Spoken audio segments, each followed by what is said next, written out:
Excusez-moi, madame.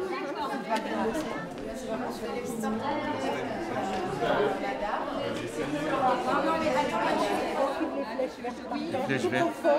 Tout au fond, il faut traverser. D'accord. Ok, merci, c'est gentil.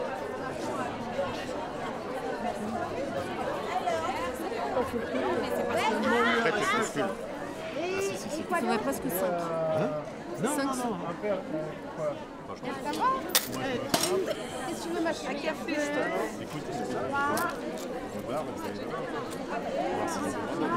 éventuellement, ouais. Non, mais on est au Brésil, mais on peut faire autre chose. Très bien, aller Les au théâtre résidences, Forum. et voilà.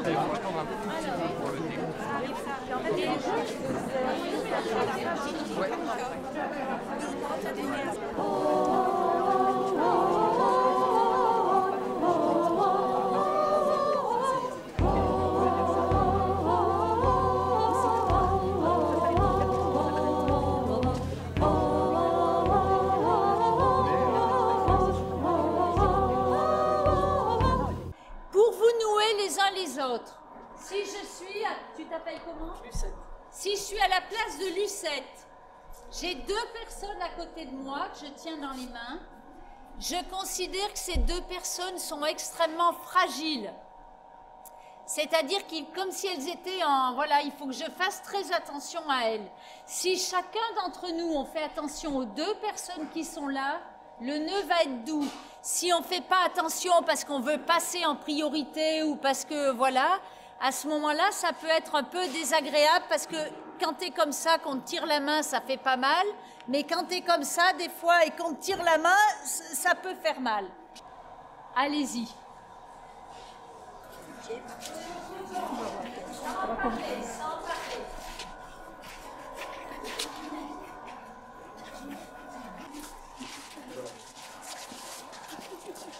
Allez, doucement, voilà, c'est joli, il y en a qui se font des bisous. Je pense qu'on peut continuer encore un tout petit peu.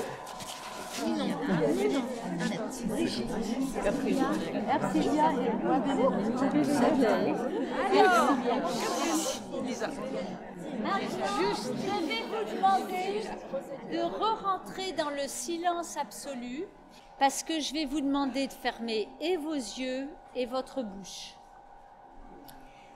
Et on va aller très, très, très au ralenti, c'est-à-dire il faut que chaque geste soit très rond, très doux, très souple. Parce qu'un coude qui frappe un nez ou un menton à cette vitesse-là, ça fait très, très mal. On va dénouer le nœud, les yeux fermés. Allez-y. Tout doucement, voilà, ne forcez pas, ça va venir.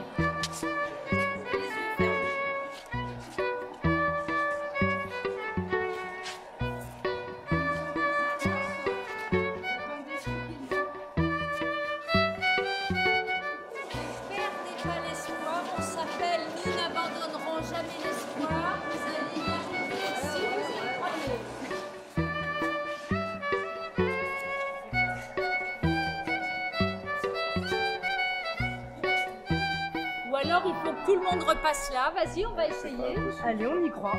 On y croit, on y croit, on y croit. Voilà. Donc,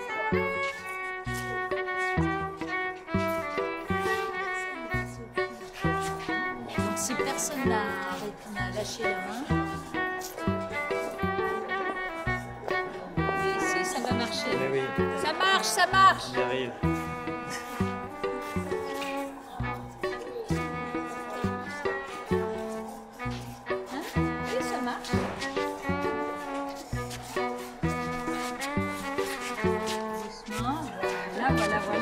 Eh ben alors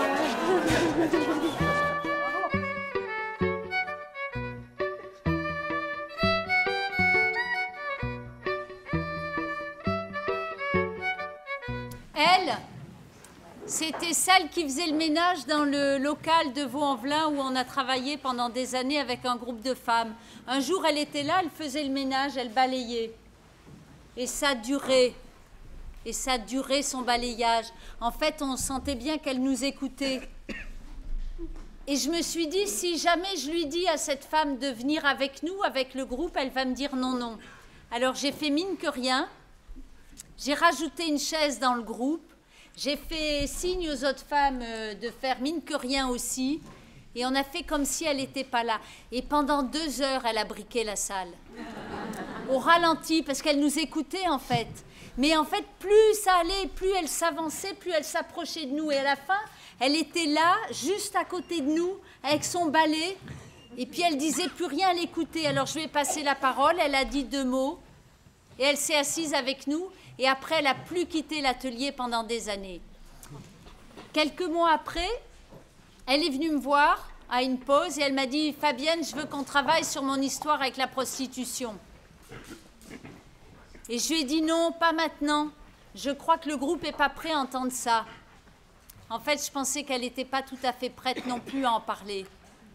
Et puis, chaque fois que je la voyais, elle me disait « Fabienne, quand est-ce qu'on travaille sur mon histoire avec la prostitution ?» Et chaque fois, je lui disais « Non, attends. » Et un jour, j'ai pensé qu'elle était prête et que le groupe, il était prêt à entendre aussi. Alors, on a travaillé sur son histoire, inceste, viol, prostitution. Un jour, j'arrive à l'atelier. Fabienne me dit « Ça n'a pas l'air d'aller. » Je lui ai dit « Non, ça ne va pas. » Et Fabienne dit Ben, on va arrêter de répéter, puis on va travailler sur ton histoire parce qu'il faut qu'on trouve des solutions. J'ai accepté. Et toute la compagnie a travaillé sur ma situation. Mais le lendemain matin, au réveil, c'était difficile. Mais alors là, je me suis dit, tu n'as pas le droit de ne pas te battre. La compagnie a travaillé sur toi, on a tous travaillé ensemble, il faut que tu joues ta scène. Et si j'ai eu le courage d'aller à la mairie, si j'ai eu le courage de faire ce qu'il fallait pour ne pas perdre mon appartement, pour ne pas me retrouver dehors, c'est grâce au théâtre de l'opprimé. C'était un jour dans une mission locale où le désespoir, il l'emportait sur tout le reste. C'est comme s'il n'y avait plus de petites fenêtres qui pouvaient s'ouvrir, comme si la solitude était partout. D'ailleurs, les filles, elles le disaient. Elles disaient nous, il n'y a personne sur qui on peut compter. Ça ne sert à rien de faire du tas de forum, de toute façon, on n'y croit pas. Alors à midi, avec Fabi, on s'est vu, on s'est dit, il faut qu'on invente quelque chose. Et là, on s'est souvenu d'une technique qu'on fait dans les stages d'introspection qui s'appelle flic dans la tête. Et on s'est dit, on va inverser les choses. Au lieu de leur demander de mettre en image leur flic, on va leur demander de mettre en image leur passeur de vie. Juste après le repas, on leur a dit, les filles, si vous êtes debout aujourd'hui, c'est qu'il y a une force en vous qui est là. C'est qu'il y a des gens qui ont été là dans votre vie qui font aussi que vous êtes en vie. Il n'y a pas que des gens qui vous ont détruite, il y a aussi les autres. Eh bien, vous allez repartir à la recherche de ces autres. Vous allez les mettre en image, vous allez aller les regarder, vous allez leur dire « Toi, tu es. Tu te rappelles le jour où ?» Et c'est depuis ce jour que... Au début, les filles, elles disaient « Non, non, nous, il n'y a personne, c'est bon, il n'y a pas de passeur. » Mais nous, avec Fabien, on lâchait pas, on disait « T'en trouves un, t'en trouves deux, mais t'en trouves. » Leurs passeurs, elles les ont trouvés et elles les ont mis en image. Ce boulot dans ces groupes, il nous permet d'inventer en permanence, de réfléchir sans cesse, de nous remettre en question pour les aider à trouver des outils, pour les aider à continuer à résister. C'était un atelier en mission locale. La première séance, quand j'arrive, je me présente et une jeune me dit « Le bus m'a loupé ». Et là, je comprends que c'est elle qui voulait se jeter sous le bus. On commence, on présente la compagnie et j'explique ce que veut dire nage. Nous n'abandonnerons jamais l'espoir. Et elle me dit, je ne comprends pas. Toute la journée, elle est là sans être là. À la fin de la journée, je lui lance à la prochaine fois. La deuxième séance, elle est là. On fait prendre sa place. Elle le fait vraiment, elle est là. La place qu'elle a, la place qu'elle voudrait, la place qu'elle ne veut pas. Elle est là. Et là, je lui demande, de la place que tu voudrais, qu'est-ce que tu pourrais faire pour atteindre? Et elle me dit, bah, si au moins je pouvais faire des gâteaux avec mon frère et ma sœur, ça serait déjà ça. La séance suivante, je la retrouve avec une banane jusqu'aux oreilles. Ça y est, Fatima, je les ai faits, mes gâteaux.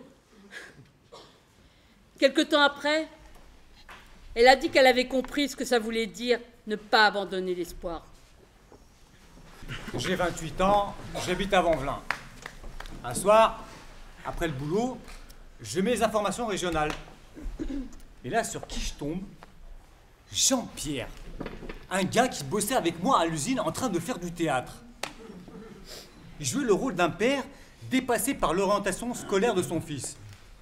Ce qui était génial, c'était le lien qu'il y avait entre les spectateurs et les comédiens qui pouvaient monter sur scène. Et puis c'était pas du Shakespeare ou du Molière. Hein. Les scènes me parlaient, vraiment. Quelques temps plus tard, je croise une éducatrice de rue. Et là, je lui demande, tu la connais cette compagnie? Elle me dit, bah ça tombe bien que tu me poses cette question. Ils sont en train de répéter en ce moment même au local de ta cité. J'y vais, je pousse la porte, et là, je vois plein de yeux me regarder comme ça. J'étais prêt à repartir quand j'entends « Reste !» C'était Jean-Paul et Fabienne. Oui, là on est en train de répéter une scène, mais si tu veux, après on peut discuter. Pendant la pause. Arrive la pause. Et là, je leur pose la question, mais vous avez des scènes sur la galère des jeunes dans la cité? Non. Par contre, on peut les travailler ensemble. Quelques temps plus tard, je rentre à nage.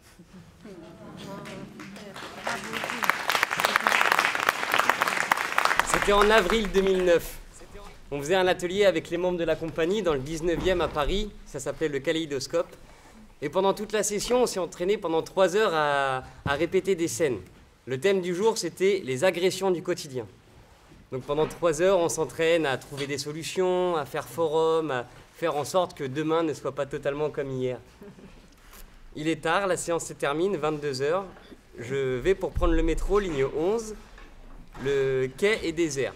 Le métro arrive, le métro est vide. Bonbon. Et à la station suivante, il y a un homme qui rentre, qui est relativement étrange et qui tient entre ses mains un énorme extincteur. Il rentre, il s'approche vers moi et il me dit, avec une forte insistance, il me propose à prendre de l'acide. La situation est quand même assez déplaisante. Et je lui dis, mais attends, tu veux pas t'asseoir? On sera quand même mieux pour parler. Comment t'appelles-tu? Écoute, il faut que je sois sincère avec toi. J'ai été très accro à l'acide. J'en ai vraiment pris très longtemps dans ma vie. Et là, j'ai vraiment besoin que tu m'aides. J'ai vraiment besoin que tu ne m'en proposes pas. Parce que je n'ai qu'une envie, c'est d'en prendre avec toi. Donc il me félicite d'avoir arrêté. Il me demande comment je m'y suis pris. On finit par parler de désintoxication. Et je vois les stations qui filent dans le métro. Arrive Station République, ma station, où je descends. Il me salue avec toujours l'extincteur dans les mains, un petit signe de la main. Mes jambes tremblent. De ma vie, je n'ai jamais pris d'acide. Et là, je me dis que vraiment, le théâtre forum est un outil fabuleux.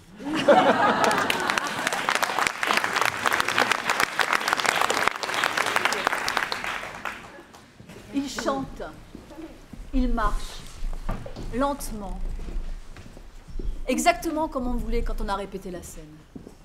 On l'a travaillé tellement de fois ce moment, et là, ça y est, ils sont autonomes. Je suis au milieu d'eux, je n'ai rien à faire d'autre que chanter, marcher. Ils sont forts, ils sont porteurs de ce chant, ils se sentent responsables de ce chant. Et moi, je me sens forte de nous tous. C'est le final de la marche des gueux à 3 voix, à 50. Dans Les Impactés, je jouais une employée de France Télécom qui préparait sa retraite. Elle voulait réunir ses collègues une dernière fois parce que c'était toute sa vie de travail qui se terminait. 10 ans auparavant, moi j'avais pu fêter ma retraite avec bonheur. Hein. Mais avec la privatisation, le monde du travail n'est plus le même. À Orange, La compétitivité était telle qu'elle avait détruit jusqu'au plus petit moment d'humanité. Cette femme fête sa retraite devant une machine à café avec un gâteau qu'elle n'arrive pas à distribuer parce que les pauses sont à tour de rôle, bien trop courtes. C'est un défilé de collègues qui disent « Non, désolé, je dois y aller ». C'est d'une violence extrême. À la fin d'une représentation, une spectatrice est venue me voir. À moi, elle peut parler. Mon dernier jour dans l'entreprise, c'était pire. Jusqu'à 17h, j'étais sûre qu'il allait se passer quelque chose, qu'on me ferait une surprise. Il ne s'est rien passé. J'ai décroché mon manteau, j'ai pris mon sac, je suis sortie.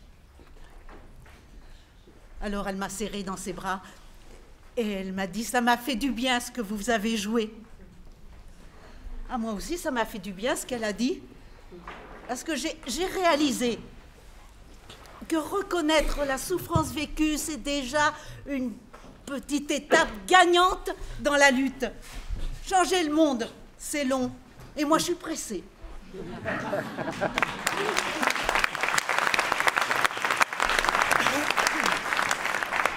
Moi, le théâtre, ça me dit rien. Le côté m'as-tu vu, la frime, pour moi, le théâtre, c'était ça. Plusieurs personnes m'avaient dit, tu devrais rencontrer Nage, c'est des gens formidables. J'étais pas pressée. La rencontre a finalement eu lieu lors d'une formation dirigée ensemble. J'étais impressionnée. Mais j'avais encore rien vu. Les spectacles issus des chantiers nationaux m'ont déroutée. Les forums m'ont bluffée. Jusqu'à ce que je participe, moi aussi, à un chantier national sur un sujet qui me tenait à cœur. Et là, j'ai été époustouflée. C'est impossible, Nage le fait. Ce qui me touche particulièrement, c'est cette communauté de personnes qui se crée sur la base de rencontres improbables. Plus tard, j'ai vu aussi l'envers du décor, et ce n'est pas un décor. Alors j'ai eu envie d'aller crier partout que Nage, c'est formidable, mais il n'y a personne pour m'entendre. Alors, quand il a été question de faire le livre pour les 20 ans de Nage, j'ai proposé d'aller recueillir la parole de personnes, toutes sortes de personnes qui avaient connu Nage. Ce que j'ai recueilli, c'est des pleurs, mais aussi des délivrances, des mondes qui se mélangent, chacun est touché à un titre ou à un autre, des fenêtres qui s'ouvrent, des vies qui changent. Et surtout, la prise sur le monde, la conscience qu'ensemble on est plus fort, la perception, la vision plus claire du rôle qu'on peut tenir dans la pièce de la vie. Le livre est terminé, il est en vente là-bas. Donc les entretiens sont terminés et moi, je suis en manque.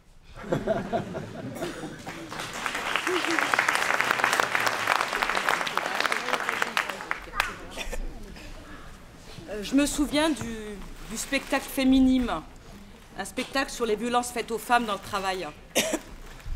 La première fois que j'ai rencontré la commanditaire, j'ai été bouleversée par sa détermination pour que ce spectacle se monte et se joue.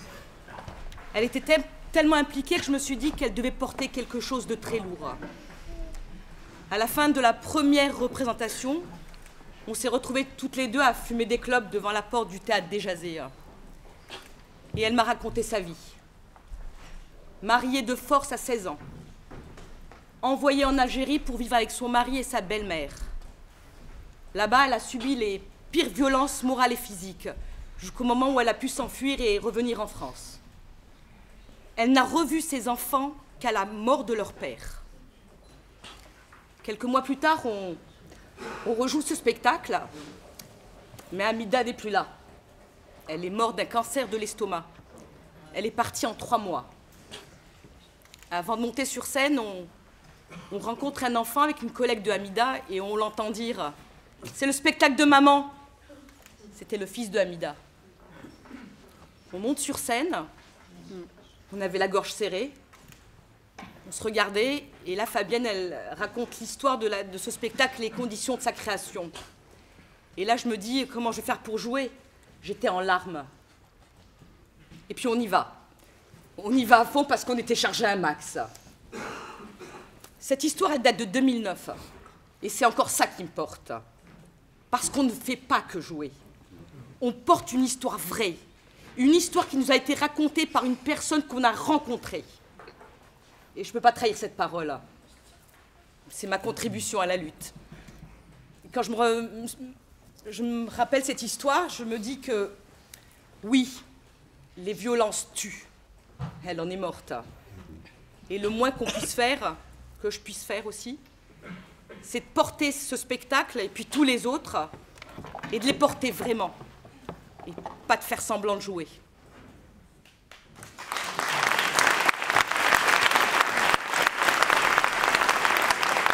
Marseille, les trop fameux quartiers nord. J'accompagne Fabienne pour préparer un spectacle sur les relations entre les habitants et les policiers.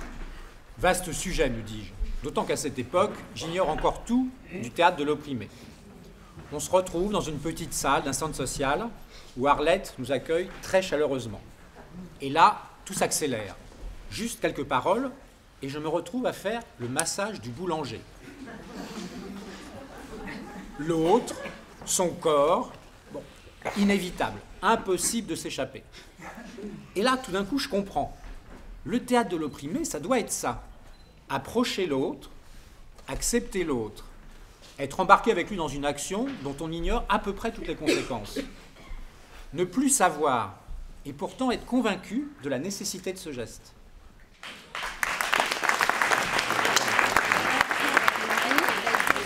On répète la scène de l'abandon dans le projet famille. Ça fait des heures que la comédienne travaille, je la connais par cœur.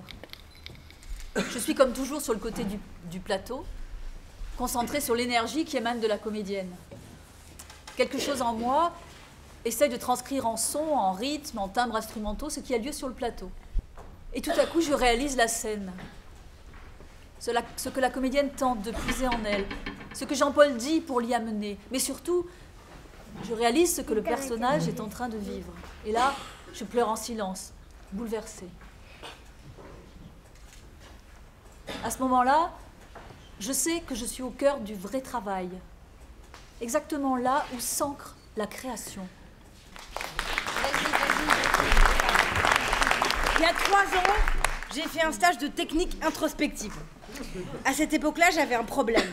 J'avais jamais connu ma mère, je l'avais cherchée pendant 13 ans et je venais d'avoir son adresse. Se posait donc la question de la rencontre.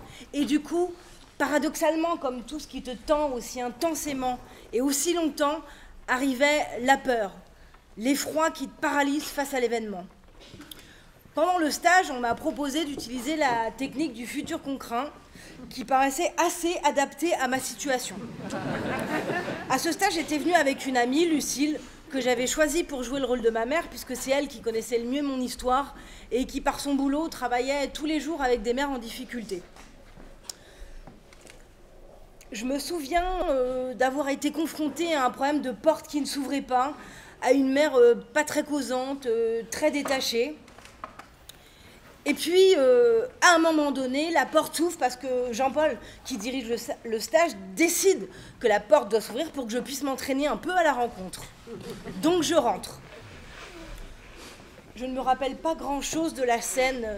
Je me rappelle juste que Lucille, ma mère, trouve que j'ai l'air d'être en forme, me demande si mes parents adoptifs sont au courant de cette rencontre, trouve que j'ai l'air belle.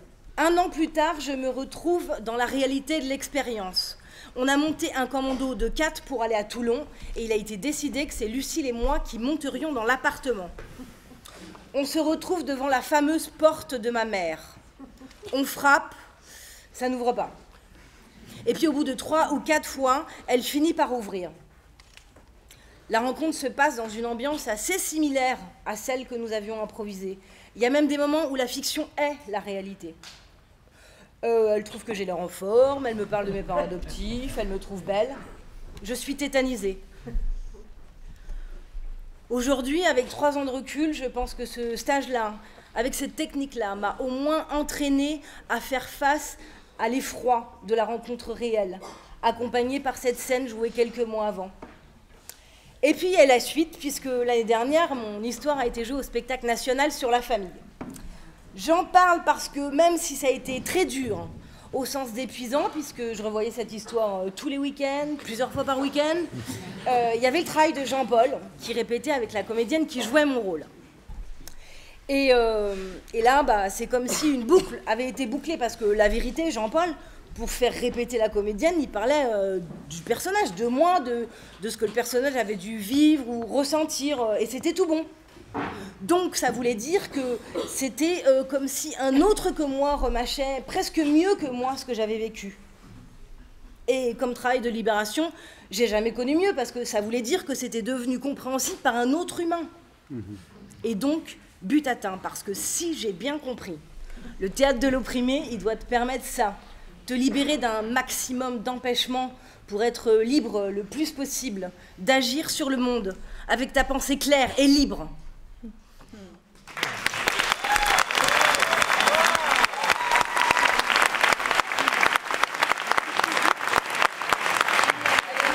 La personne moteur, celle qui est là à chaque fois, souvent en avance, qui dit oui à chaque jeu, qui se jette dans chaque rôle qu'on lui demande d'endosser, qui a le sourire la plupart du temps, qui soutient les autres dans leurs larmes, qui pleure un peu aussi parfois, qui aide le groupe à exister. Et à la mi-de-pain, cette personne-là, c'est Gilles. Et Gilles, on en a bien besoin dans cet atelier. Parce que la mi-de-pain, c'est une résidence sociale dans laquelle vivent des anciens de la rue qui ont appris à ne surtout pas faire confiance pour survivre. Qui, avant même ces parcours dans la rue, ont eu des vies terribles. Bon, les histoires de la rue, on n'arrive pas à les récolter. Les absences sont fréquentes. Les présences un peu avinées aussi. Gilles nous confie une histoire très courte d'homophobie dans le métro. On devine entre les lignes ce qu'a vécu Gilles, le rejet par sa famille de son homosexualité, la détestation de lui-même et la rue qui arrive à cause de tout ça. On devine seulement à travers un mot, à travers un regard, à travers une phrase qu'il met dans la bouche de son oppresseur. Ce qu'on ne devine pas, c'est que Gilles boit encore. Pas tout le temps. Juste quand son RSA tombe. Le jour du spectacle, le RSA de Gilles est tombé. Alors Gilles n'est pas venu jouer avec le groupe. Ce jour-là, Gilles était dans sa chambre seul, en train de boire. Et nous, on a remplacé Gilles parce que, un peu grâce à lui, le groupe était suffisamment fort pour combler son absence. Gilles est mort d'alcool quelques mois plus tard. Et nous, on n'a pas été informés de son décès. Mais encore un peu plus tard, on est retourné à la mine Pain pour regarder le reportage qui avait été fait sur le déroulement de l'atelier. Et cette fois-là, il y avait la directrice de la mine Pain qui était là. Elle n'a pas reconnu le Gilles qu'elle connaissait. Elle ignorait à quel point il avait été moteur pendant cet atelier.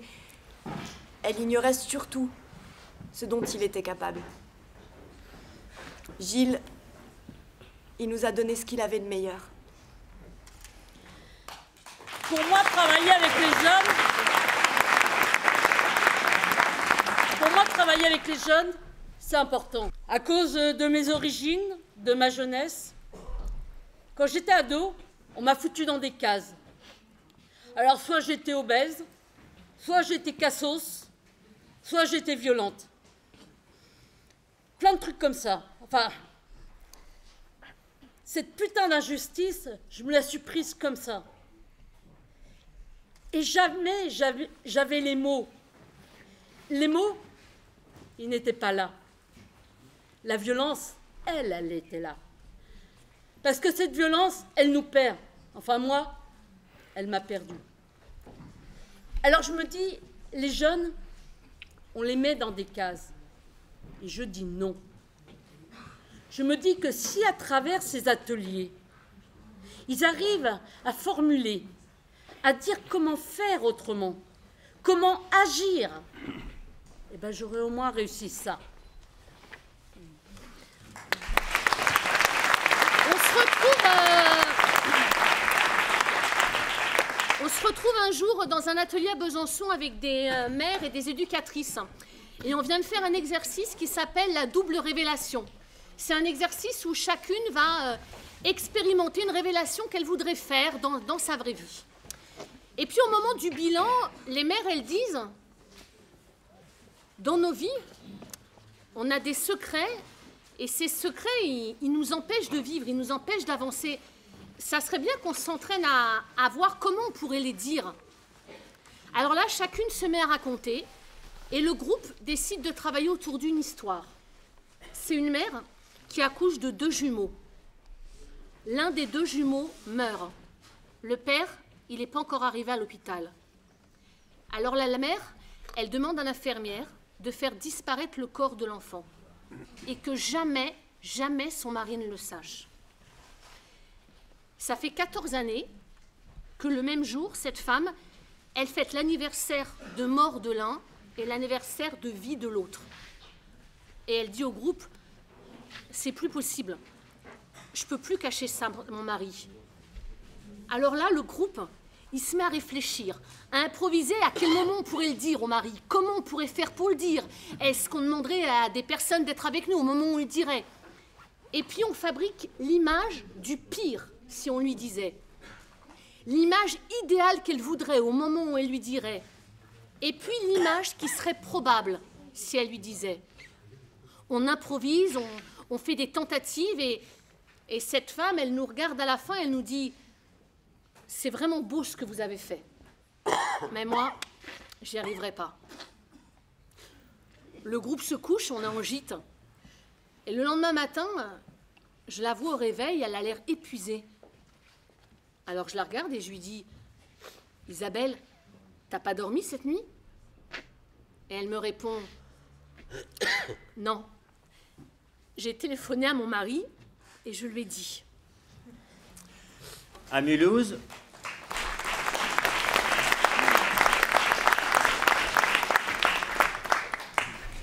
avec Fabienne, on a monté une scène avec un groupe de jeunes de quartier sur une de leurs revendications. On veut une salle pour faire ce qu'on veut. Un peu après, un autre week-end, on a été jouer cette scène dans un autre quartier, devant d'autres jeunes. Et là, on fait un bide total. Les jeunes nous disent « Ah ouais, mais nous, ça ne nous concerne pas parce que la semaine prochaine, on a le maire de Mulhouse qui doit venir nous voir, Jean-Marie Bockel, avec le ministre de l'Intérieur. Et ils doivent nous donner une salle. » Alors on leur dit, bah génial, ça c'est très bien, c'est chouette. Mais bon, puisqu'on est là pour 2 heures encore, si vous voulez, on peut s'entraîner sur comment ça va se passer, la réunion, tout ça. Et ils sont d'accord, alors on improvise. Je fais le ministre de l'Intérieur. La scène se passe, et là, elle se termine, ils n'ont pas pu dire un mot. Ils me disent, mais ça va se passer comme ça? On leur répond, bah oui, il y a des chances pour que ça se passe comme ça, si vous ne préparez pas plus vos arguments, vos tours de parole, tout ça. Donc ils disent, ok, on se chauffe, alors on reprend la scène, on se chauffe, ils prennent leur tour de parole, leurs arguments, tout ça. On revient 15 jours après, on leur dit, alors? Et là, ils nous disent, on n'aura pas notre salle. On a pris la parole. On a dit ce qu'on avait à dire. Mais ils n'en ont rien à foutre de nous, quoi. Et voilà. Le théâtre forum, ça ne sert pas toujours à gagner. Quelquefois, ça sert juste à savoir que ce n'est pas de notre faute si on perd.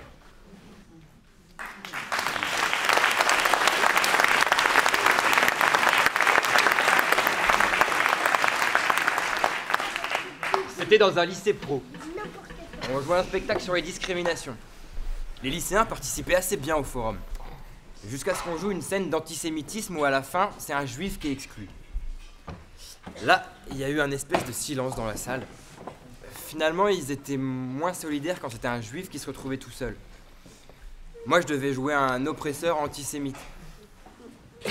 Du coup, je me suis dit qu'il fallait les provoquer en déballant les images les plus crues possibles.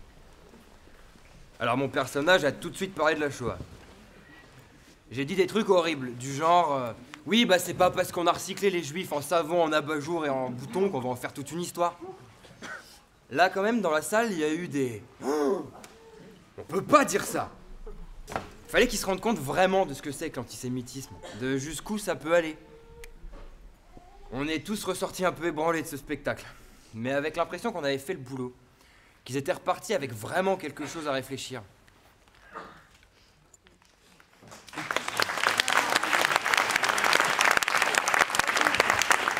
C'était un atelier qu'on menait à Orthez, avec des personnes très handicapées. Il y avait des sourds, des aveugles, des sans-bras, des sans-jambes. Ce qui était génial, c'est que toutes ces personnes se comprenaient entre elles. Avec Marie-France, tous les soirs, on se triturait le cerveau à trouver des jeux adaptés à tout le monde. Le jour du spectacle, je me souviens encore de la queue des fauteuils roulants qui voulaient faire forum et qui voulaient monter sur scène. Au sein de notre atelier, on avait monté une scénette avec un restaurateur qui mettait ses tables sur le trottoir, empêchant ainsi les fauteuils roulants de passer. Quelque temps plus tard, une partie du groupe a été engueuler le restaurateur pour dire que c'était inadmissible et que ce n'était pas possible. Il a retiré ses tables.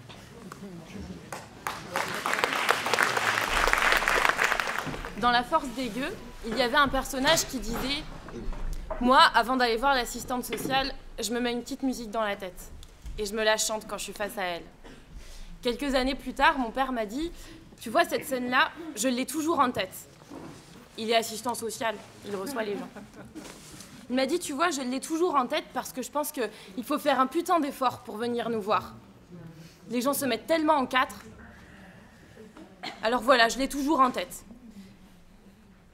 Alors, il y a des spectateurs qui, comme mon père, ne monteront sans doute jamais sur scène pour faire forum. Mais lui, il a gardé cette scène-là en tête. Et ça lui sert au quotidien.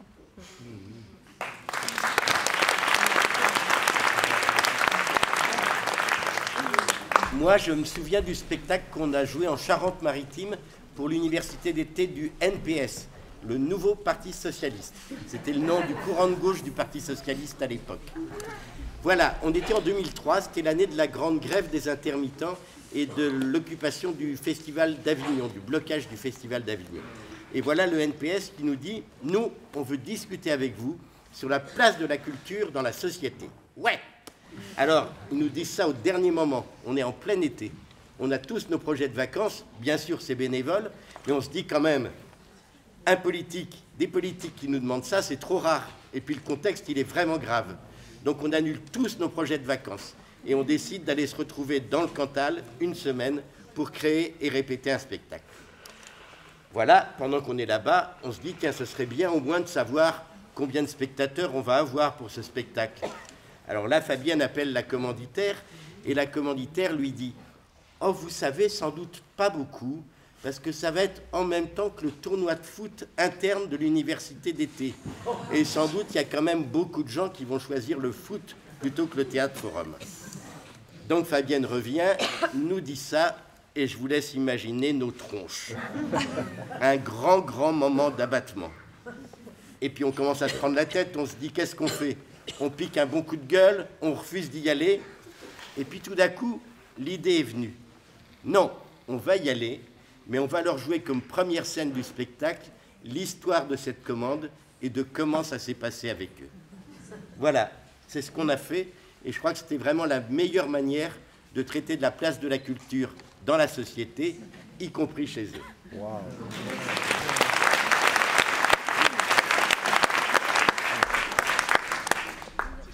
Nous n'abandonnerons jamais l'espoir. C'est une phrase qui donne du courage, je trouve. D'où vient-elle? Hannah Arendt choisit de porter en épigraphe de son livre sur les origines du totalitarisme une phrase d'un livre de Karl Jasper.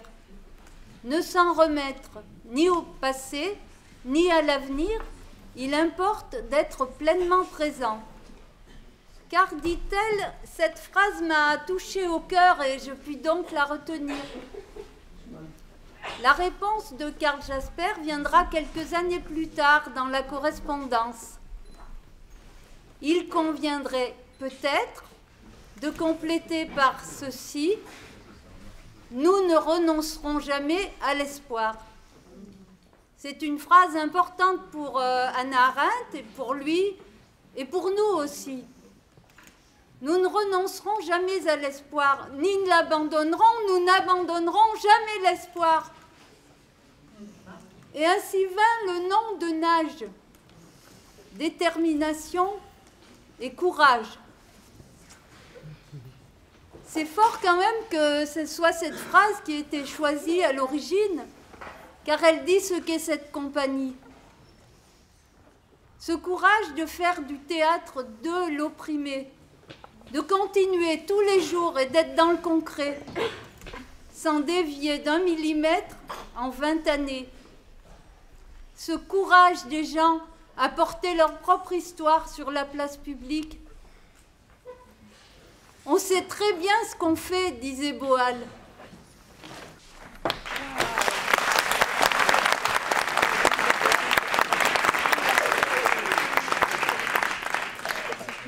Merci à vous de votre attention. On va passer au dîner qui se prépare, au couscous et au gâteau de Zaya. Zaya, elle est là. Pour les gâteaux.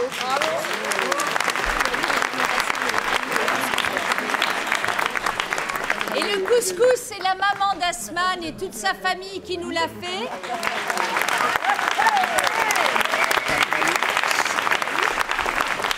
Et pendant le couscous, on aura de la musique. Ok, merci à vous.